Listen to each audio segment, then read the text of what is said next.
പാലക്കാട് മാത്തൂരിൽ അയൽവാസികൾ തമ്മിലുള്ള തർക്കത്തിനിടയിൽ ആസിഡ് ആക്രമണം. ആനിക്കോട് സ്വദേശി സതീഷ് കുമാറിന് ഗുരുതരമായി പരിക്കേറ്റു. ഒളിവിൽ പോയ അയൽവാസി ചേരിങ്കൽ വീട്ടിൽ രമേശിനെ പോലീസ് പിടികൂടിയിട്ടുണ്ട്.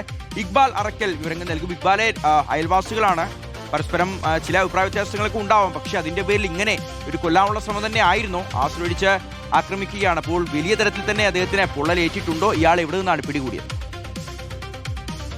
കഴിഞ്ഞ ദിവസമാണ് പാലക്കാട് മാത്തൂരിൽ വെച്ച് ഇത്തരത്തിലൊരു ആസിഡ് ആക്രമണം ഉണ്ടാവുന്നത്. മാത്തൂര് കരിയങ്കോട് ആനിക്കോട് സ്വദേശിയായിട്ടുള്ള സതീഷ് കുമാർ അയൽവാസിയും തൻ്റെ സുഹൃത്തുമായിട്ടുള്ള രതീഷിനെ കാണാൻ വേണ്ടി വീട്ടിലേക്ക് പോയതായിരുന്നു. അസുഖബാധിതനായി രതീഷ് ഒരുപാട് ദിവസങ്ങളായി വീട്ടിൽ തന്നെ കിടപ്പാണ്. ഈ സമയത്താണ് രതീഷിനെ കാണാൻ വേണ്ടി സതീഷ് കുമാർ രതീഷിൻ്റെ വീട്ടിലേക്ക് പോകുന്നത്.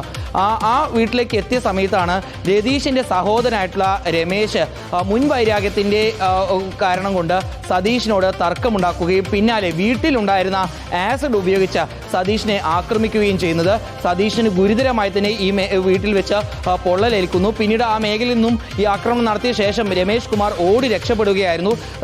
സതീഷിനെ പിന്നീട് നാട്ടുകാരും ബന്ധുക്കളെല്ലാം ചേർന്ന് സമീപത്തെ ആശുപത്രിയിലേക്ക് എത്തിച്ച് രക്ഷപ്പെടുത്തി. പക്ഷേ ഈ സംഭവത്തിൽ പോലീസ് കേസെടുത്തെങ്കിലും രമേശിനെ ആദ്യഘട്ടത്തിൽ കണ്ടെത്താൻ സാധിച്ചിരുന്നില്ല. പിന്നീട് വിശദമായിട്ടുള്ള പരിശോധന നടത്തിയപ്പോഴാണ് തമിഴ്നാട് കോയമ്പത്തൂരിൽ രമേശ് ഒളിവിൽ കഴിയുകയാണ് എന്നുള്ളത് കോട്ടായി പോലീസ് കണ്ടെത്തുന്നത്. പിന്നീട് പോലീസ് വിശദമായിട്ടുള്ള അന്വേഷണം നടത്തിയതിനു ശേഷമാണ് ഇപ്പോൾ രമേശിനെ പിടികൂടുകയും ചെയ്തിട്ടുള്ളത്.